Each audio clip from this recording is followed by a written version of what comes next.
সময়ই সবকিছুর উত্তর দেবে। সাংসদ পদ থেকে ইস্তফা প্রসঙ্গে বললেন মিমি চক্রবর্তী। মিমি বলেন, আমার মনে হয়েছে এখন কাজের চাপ অনেকটাই বেড়েছে, তাই অভিনয়কে আরও বেশি প্রাধান্য দেওয়া উচিত বলে আমি মনে করি। এর আগে গত 15ই ফেব্রুয়ারি বিধানসভায় গিয়ে মুখ্যমন্ত্রী মমতার সঙ্গে দেখা করেন মিমি। মমতার সঙ্গে দেখা করার পর মিমি বলেন, আমি বিশ্বাস করি রাজনীতি আমার জন্য নয়, কারণ রাজনীতি করলে আমার মতো মানুষকে গালাগালি দেওয়ার লাইসেন্স পেয়ে যায় লোকে। আমি জেনে শুনে জীবনে কারো কোনো ক্ষতি করিনি। একই সঙ্গে তার মন্তব্য ছিল, আমি রাজনীতিক নই, কখনো রাজনীতিক হবও না।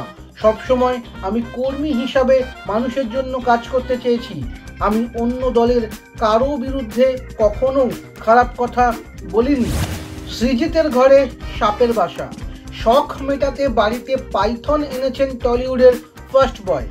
আদি নিবাস তার অ্যামাজন। বৃহস্পতিবার রাতে জানা যায় সৃজিত মুখোপাধ্যায় পাইথন পুষছেন।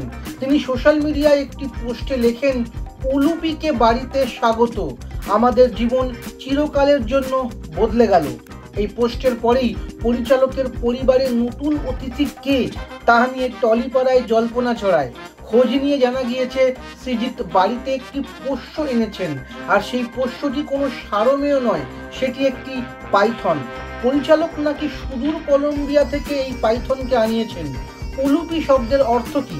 মহাভারত ছাড়াও বিষ্ণু পুরাণ এবং ভগবত পুরাণে নাগকন্যা উলুপির উল্লেখ রয়েছে।